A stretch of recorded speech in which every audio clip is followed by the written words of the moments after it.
Pada 31 Ogos 1994 telah berlaku satu rompakan yang besar di Malaysia, di mana pada ketika itu semua orang tengah sibuk nak menyambut hari kemerdekaan yang ke-37.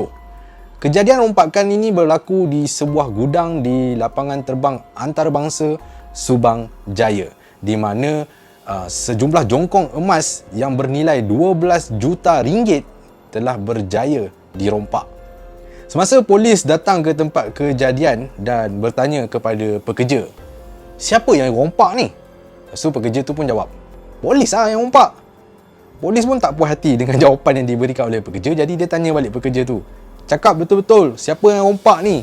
Dan pekerja pun menjawab, polis lah yang rompak. Jawapan yang sama saja yang diberikan oleh pekerja tu. Pihak polis mengesyaki bahawa kejadian rompakan ini telah dilakukan oleh penjenayah antarabangsa. Kejadian rompakan ini juga telah menarik perhatian Perdana Menteri pada ketika itu, iaitu Tun Mahathir Mohamad.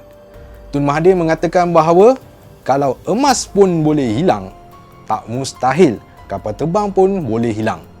Jadi, pihak polis pun telah menubuhkan satu pasukan khas untuk menjejaki siapakah yang telah merompak emas di lapangan terbang antarabangsa Subang Jaya tu.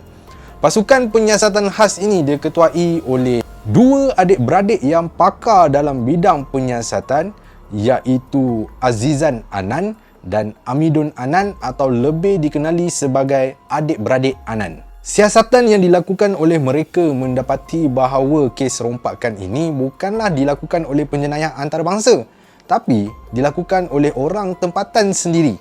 Ini berdasarkan siasatan yang dilakukan terhadap modus operandi yang digunakan, di mana kumpulan perompak ini merompak dengan cara memakai pakaian seragam pihak berkuasa tempatan seperti polis, DPJ, kastam, pengangkap, pandu puteri dan puteri Islam. Okey, yang 3 last tu aku tambah je. Okey. Kumpulan perompak ini digelar sebagai geng mamak.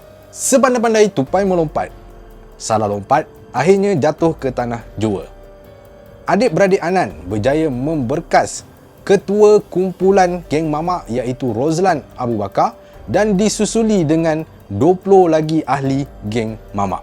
Sebenarnya geng mamak ni boleh kata pandai lah juga sebab diorang ni merompak tidak menggunakan senjata, sebab diorang tahu kalau merompak menggunakan senjata, diorang tidak boleh diikat jamin mengikut undang-undang kat Malaysia ni. Walaupun dah ramai geng mamak yang dah kena tangkap, tapi pihak polis masih belum berjaya menangkap mastermind kes rompakan ni, iaitu Sharif Abu Bakar.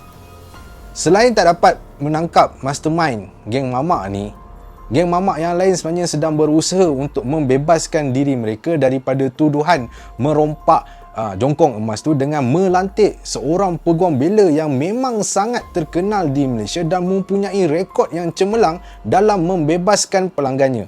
Beliau ialah Datuk Kumarendran.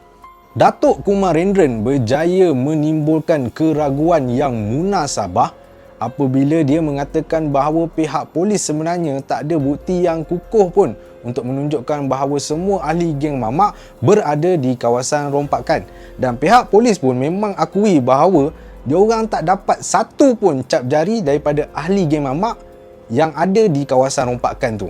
Tapi masa dah nak dekat-dekat sampai hari perbicaraan tu, pihak polis berjaya mendapat bantuan daripada seorang ahli geng mamak sendiri yang nak jadi saksi utama, yang nak cerita daripada awal apa sebenarnya yang berlaku sebelum rompakan berlaku sehinggalah selepas rompakan berlaku.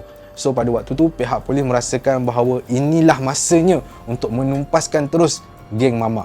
Tapi masa dah nak sampai saat-saat nak panggil saksi utama tu, pada hari perbicaraan, saksi utama hilang begitu saja dan hilang secara misteri, tak tahu ke mana perginya. Sampai sekarang pun tak tahu mana perginya saksi utama tu. Akibatnya, terpaksalah pihak polis membebaskan semua ahli geng mamak kerana kekurangan bukti untuk menjatuhkan hukuman kepada mereka. Kes rompakan jongkong emas ini masih lagi dibuka sampai sekarang.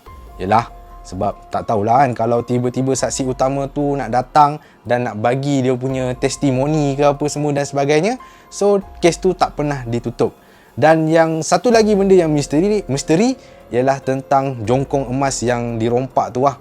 Tak ada seorang pun tahu di manakah jongkong emas tu berada sampai sekarang. Ya, mungkin diketahui oleh ahli geng mamak sendiri, mungkin, ataupun tak tahulah kat mana. Dan ada yang mengatakan bahawa jongkong emas tu sebenarnya telah pun dileburkan untuk menghilangkan kod keselamatan yang ada pada setiap jongkong emas.